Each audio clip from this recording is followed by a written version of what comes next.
Hi, everybody. Okay. Sam here. Hope you're having a great day wherever you're at in the world today. I am so excited to have a micro interview here today with Iskra. Did I say it right? Got it. And I'm so excited to have her here. We're going to be having a fun discussion today just about how we connect in the world using our intuition and how we're able to just share with women and in our communities in a way that makes sense to everybody around us, even if they don't realize it on the front end. And if you are new to Safe Heart Connections, we're glad you're here. If you have been around a while, we're glad you're back. We're an online community group of women who are working on learning to love ourselves more fully. And by default, our lives improve and we get to make connections along the way. So Iskra, I'm truly excited to have you on here. Just our pre-conversation about how we prep for speaking events and things like that.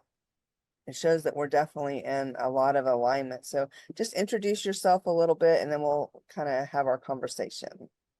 Okay, thank you so much, Sam. I'm really excited, and I think our audience sees my big smile because we had so much fun just before we started this interview.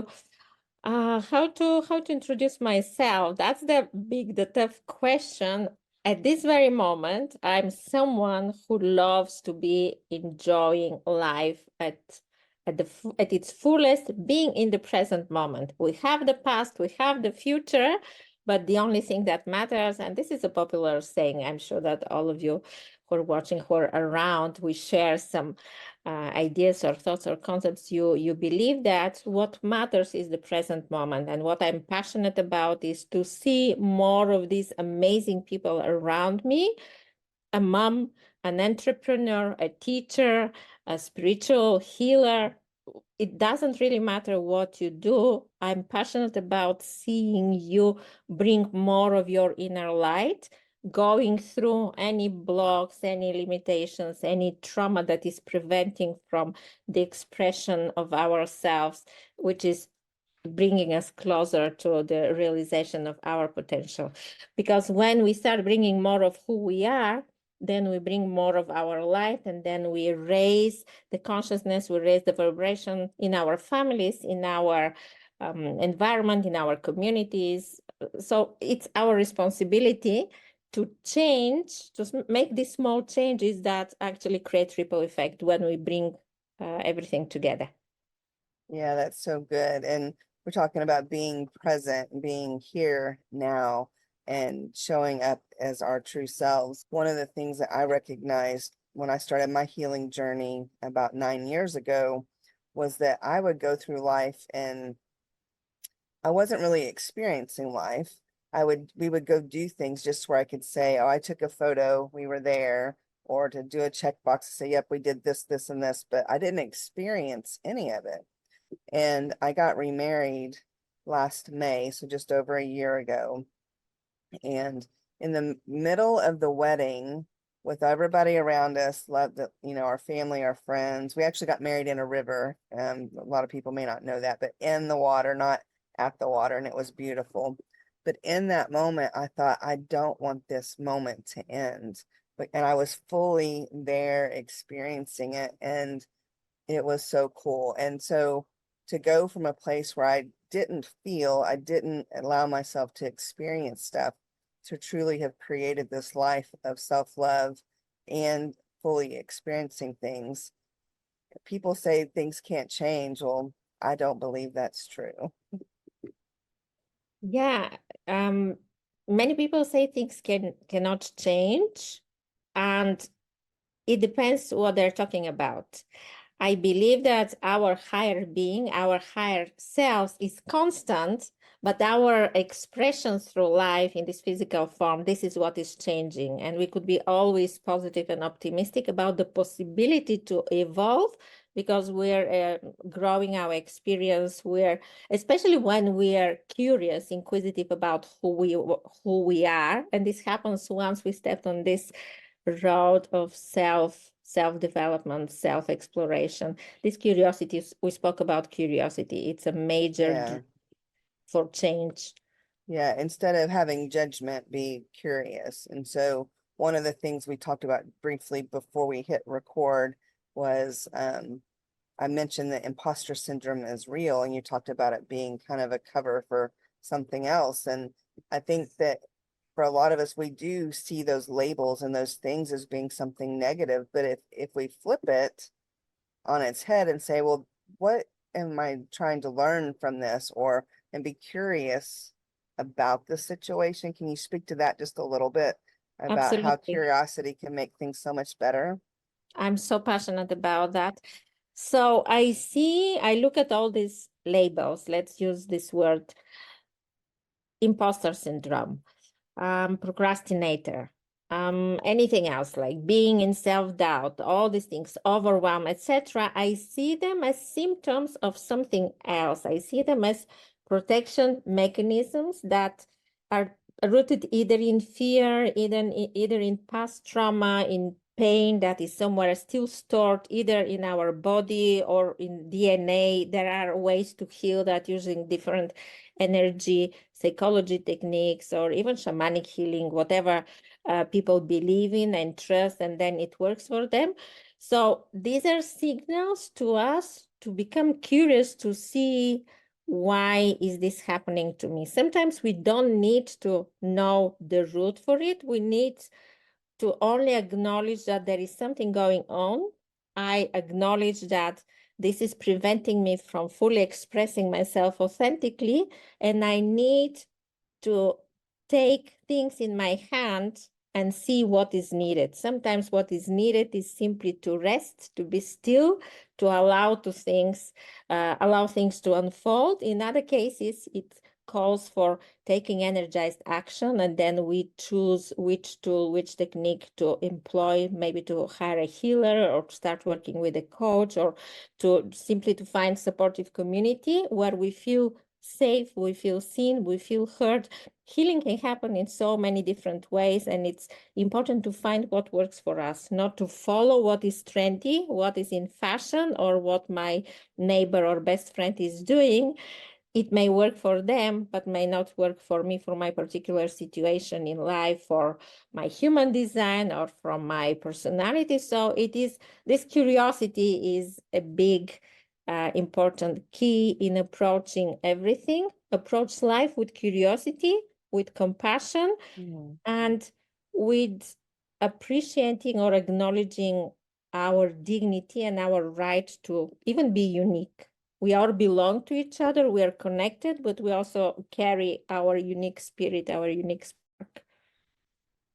Yeah, that's very, very true.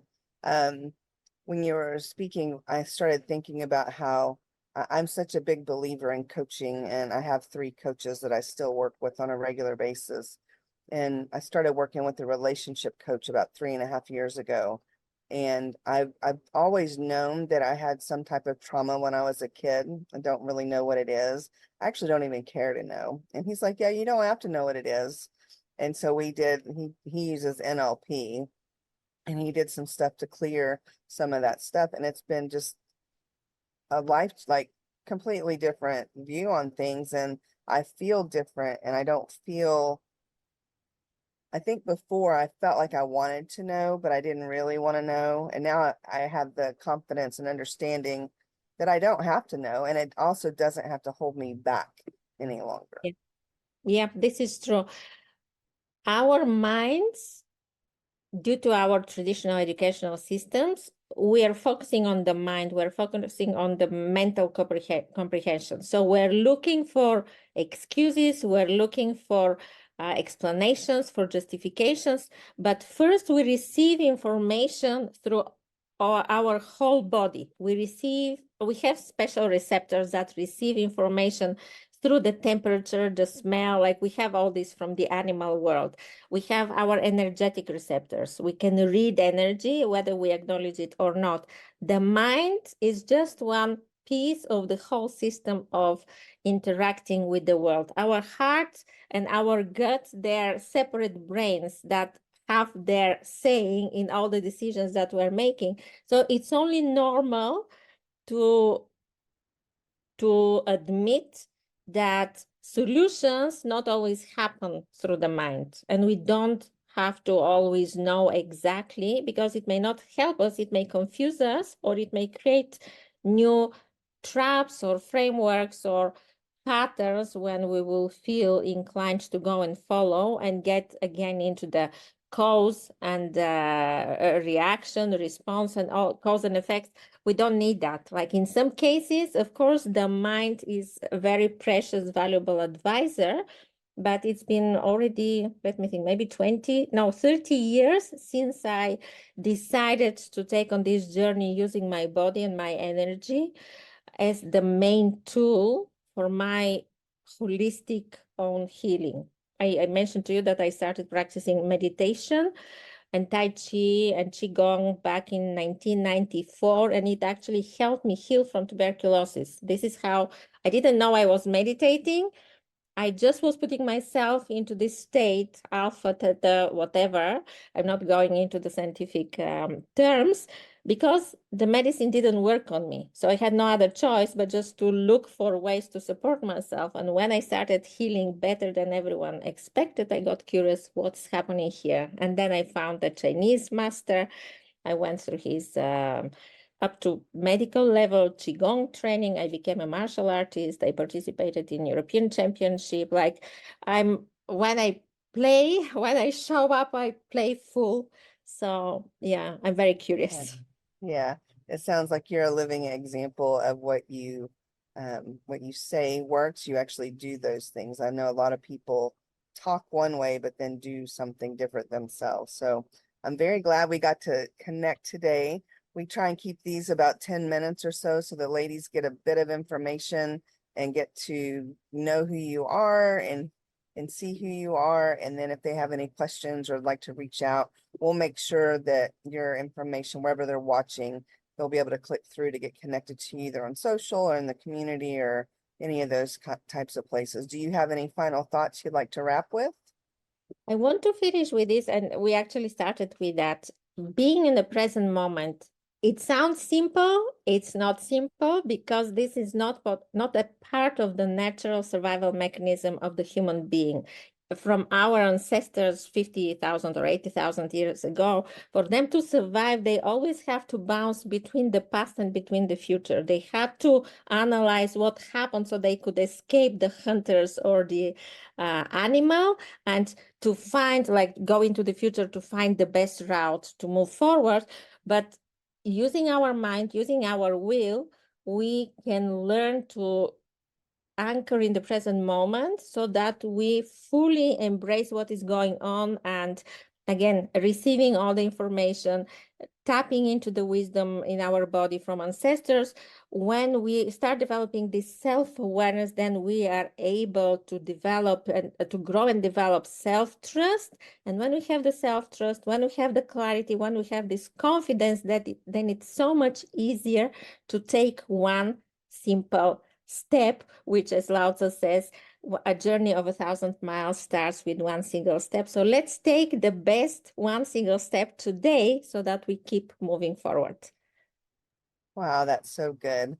There's self-awareness is a big part of what I teach because on my self-love wheel, I have 6 different types of self, and self-awareness is one of them. And I'll tell you that whenever you do all 6 of them, not only do you create that life of self-love, but that includes the self-trust you're talking about. And when you can trust yourself, the game is different then because you can trust your decisions, your choices. You can just be good to who you are, and you don't have to doubt anymore because you trust yourself. So thank you for that. I'm so So glad we got to get connected today, and I will make sure everybody knows how to reach out to you. thank you so much, Sam. Thank you everyone for watching today. It was amazing. I really enjoyed it.